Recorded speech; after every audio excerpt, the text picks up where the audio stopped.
This is my first Saturday at the new dealership. I started on Monday. I haven't gotten any sales yet because every time you start a new dealership, you have to go through this online training course of whatever manufacturer you're at. And usually it's a good thing to just knock it out. That way you don't get harassed by it. So that's what I did. I just finished it 2 days ago. Yesterday, I tried getting a customer. I only got in front of one person, and it's what we call here in the industry a heater.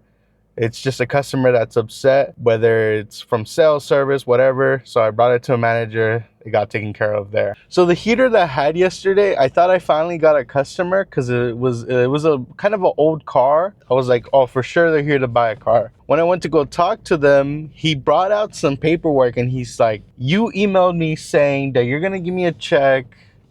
Here are papers from the Better Business Bureau. This is what we talked on online. I was like, whoa. I was like, whoa, that was not me. I was like, dude, I just started like 3 days ago. I let him know, I'm like, hey, I just started 3 days ago. So I'm not the person to be talking to. And while I was going to get a manager, he went up to me again and he's like, oh, and here's another paper saying that you are gonna do this and do that.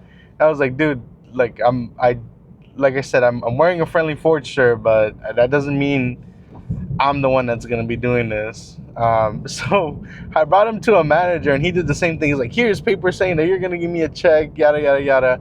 I guess from my understanding, I think he bought a car and something happened with the scratches on his paint, and I guess the warranty wasn't gonna pay for it, and I don't know, something like that. I guess the warranty didn't pay for it. He's upset because he bought a warranty that I guess is not being covered by it. It looks like they made amends with the customer. I'm just gonna fill up some gas and we're gonna get started and hopefully we make a sale. I just finished selling this Ford Transit Cargo. Customer came in, no one really helped them, so right now I'm just waiting on the bank for an answer on the approval. But we got all paperwork done already. I'm getting the miles, but it should be good. We should be ready to go. So just like that, I was able to make my first sale at Ford. I'm taking this to the detail department to go get it cleaned up and get everything wrapped up. It's always scary to drive one of these things. It's so huge, and I don't normally drive anything like this or have any experience. So it's kind of nerve-wracking, especially when you have to back up. But you know, that's what it is when you're selling cars. So my customer's car is in detail, my customer is in finance. I still have to gas up the car, but yeah, in one day I was able to make $950 in commission. $750 came from the car itself, and $200 was because the customer bought a product that we sell. It's a GPS system called SWAT. So from making $0 to making $950, it's a pretty good day today. I'm pretty happy. It's always stressful to start a new job, especially when your job is just purely commission. We're just gonna wait for the customers to get out of finance. Some of the things we have to do as salesmen is we have to fuel up the car, and I absolutely hate driving this car because of how big it is. It's almost like driving F-150. No, it's almost like driving a 3500 dually, except it's just so much bigger. And I don't know, you can tell how big the bed is when you're driving it, but here you can, I don't know, it's just so hard for me to understand. So I'm very cautious, very aware of how I'm driving. And also one of the things here too is it's a new learning experience every time you have to go fuel up a car, because I thought it was the gas cap. I thought the gas cap was all the way here in the back, right there, but it's actually in this little compartment right here. This right here. Pop it open, and there it is. So we're gonna go put gas in it. I got my customers waiting, so we're gonna hurry up and deliver this vehicle. I just finished delivering up my customers. There's still some time in the day. I still got like 3 hours left, so we're gonna try and get one more customer out, and we'll see how the rest of our Saturday goes.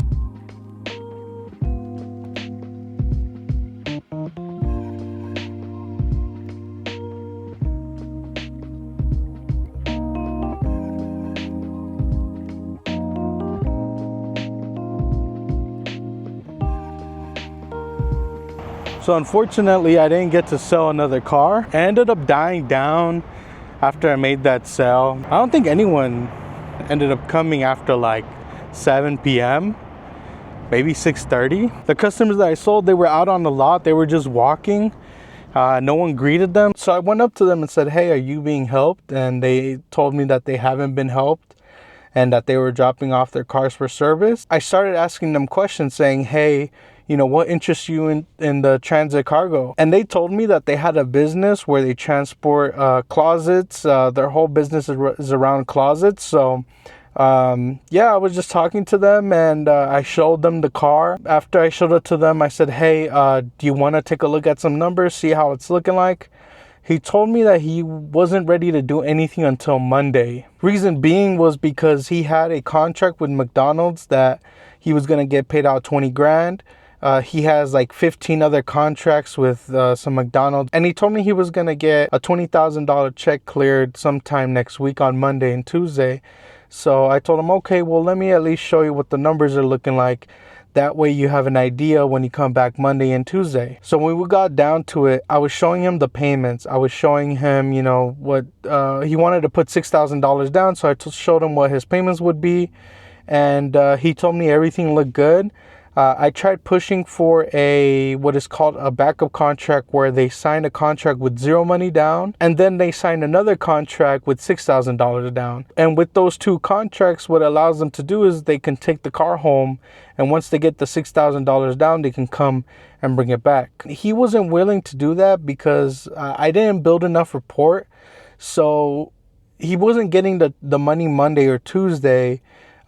He was going to get it sometime next week, and he didn't want to do a backup contract because he was afraid that if something happened, he didn't want to be stuck with the zero money down option. His payment would have been a lot higher. And that's when I said, what if we can just do $3,000 down and I get you the same payment with $6,000 down? He was all for it, and we were able to meet somewhere in the middle. He was actually a first-time buyer, but he had a 680 score, and with his income, we were able to get him approved for that loan. So once we were able to get an approval and everything, you know, I sat down, talked to him, asked him how long he's been doing it. And basically, at the end of my sale, I told him that this was my first ever sale at Ford, that I've been in business for 4 or 5 years now. And basically, he said that he appreciated me going up to him, talking to him, that he ran by like the 2-3 guys that no one asked him for anything. One thing that I really want to switch up with my sales career is building strong relationships. I want to sell their kids. I want to sell their coworkers. I want to sell family members. I want to sell everyone that they know, and I want to be their salesman for life for anything Ford, used cars, whatever it might be. I made such a good impression that he actually asked me for my number to save on his phone. I already saved his number as well. I'm going to check up with him in about a day or two. I'm going to check up on him on Monday because today's a Saturday, just to make sure everything is going good with his car. I told him if anything happens to his car, give me a call. I will make it right. Being in the business for a long time, sometimes things do happen. He actually told me, hey, once I'm done paying off this truck, because he told me he's going to try and pay off this truck within the next 4-5 months. He said, I'm going to come back to you and I'm going to buy a King Ranch off of you. I'm super excited to start, you know, taking my sales career to the next level. I really want to prioritize my customers, and I really want to prioritize their buying experience. A lot of people hate car dealerships, and I want to change that for any customer that I get to work with. If you're looking for a car, Ford used car, I work at Friendly Ford here in Las Vegas. I'm going to put up my Instagram right here. So if you're interested in buying a car, let me know. I'm more than happy to help you out. And if you made it all the way up to the end, please consider subscribing. Look at my other videos. And yeah, thank you for staying by all the way to the end.